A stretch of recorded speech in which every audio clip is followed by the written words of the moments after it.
Aujourd'hui, nous allons parler d'une histoire qui nous entraîne dans une auberge remplie de secrets inquiétants. Préparez-vous à frissonner. C'est un témoignage de Lucas R. Je m'appelle Lucas, j'ai 28 ans et je suis passionné de voyages et d'aventures en plein air. En été 2022, j'ai décidé de faire un road trip à travers le pays pour explorer des endroits peu connus et me ressourcer au contact de la nature. Une nuit, alors que je circulais sur une route isolée dans les montagnes des Vosges, j'ai remarqué une petite auberge en bois qui avait l'air charmante et accueillante. Le panneau en bois grisé indiquait « Auberge des Deux Lacs ». Malheureusement, c'était presque la tombée de la nuit et je n'avais pas envie de continuer à chercher un autre endroit où passer la nuit. En entrant dans l'auberge, j'ai tout de suite ressenti une atmosphère un peu étrange. La pièce était sombre, faiblement éclairée par quelques bougies disposées ici et là. À l'arrière de la pièce, un vieux piano était couvert de poussière, ce qui laissait supposer qu'il n'avait pas été joué depuis un certain temps. Je suis allée vers le comptoir et j'ai été accueillie par un couple enjoué. Une femme d'une quarantaine d'années, au sourire mystérieux, et un homme plus âgé, avec une forte barbe grisonnante. « Bienvenue, jeune homme. Que puis-je faire pour vous ?» a dit la femme avec un accent qui me semblait familier, mais que je n'arrivais pas à placer. Nous avons des chambres disponibles, et qui sait, peut-être que le lac sera encore suffisamment calme pour une petite promenade ce soir. J'ai accepté avec un sourire, malgré un léger frisson qui m'a traversé. Ils m'ont montré ma chambre, une petite chambre avec un lit en bois massif et des rideaux en velours rouge. L'endroit avait son charme, mais il était aussi envahi par une odeur étrange, comme un mélange de vieux livres et de fleurs fanées. Je me suis assis sur le lit pour me reposer un moment, mais une angoisse inexplicable s'est emparée de moi. Je n'arrivais pas à m'empêcher de penser à la berge du lac, ce qu'ils avaient dit tout à l'heure.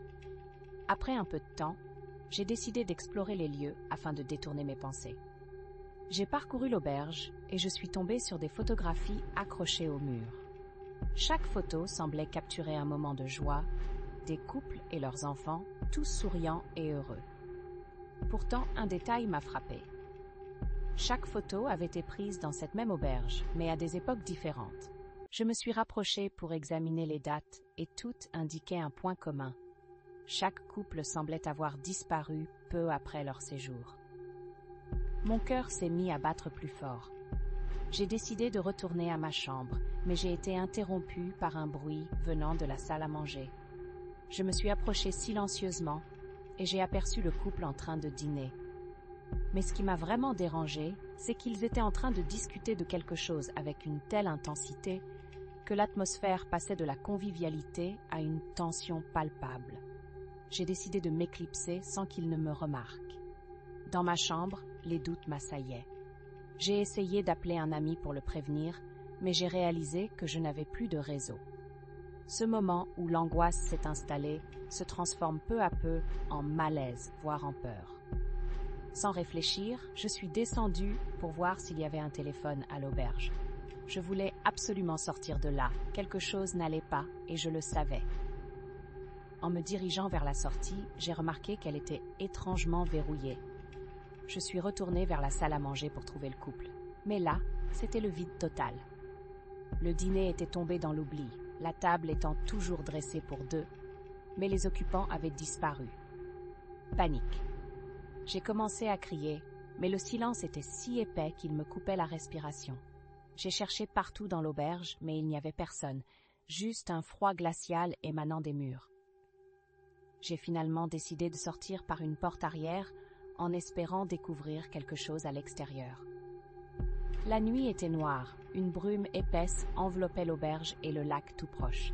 Mon souffle s'est intensifié.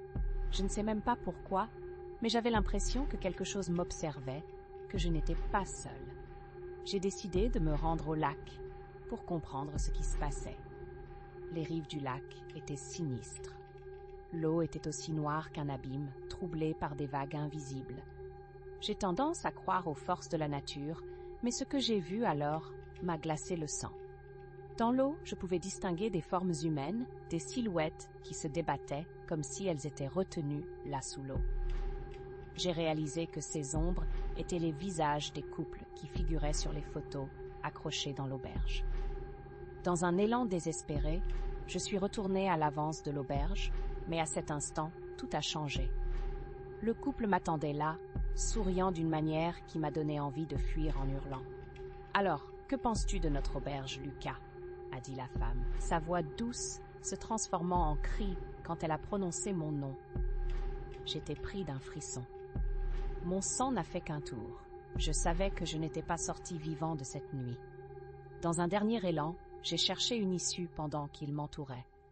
J'ai finalement trouvé une fenêtre ouverte à l'étage et j'ai sauté dehors, tombant lourdement dans de l'herbe. Je n'ai jamais couru aussi vite de ma vie. Une fois arrivé au coin de la route, j'ai entendu des cris résonner derrière moi, mais je n'ai pas osé me retourner. Depuis cette nuit-là, je n'ai jamais remis les pieds dans cette auberge. Et je vous laisse donc avec ce conseil. Évitez la route tranquille vers l'auberge des Deux Lacs. Vous ne saurez jamais ce qui pourrait vous attendre à l'intérieur.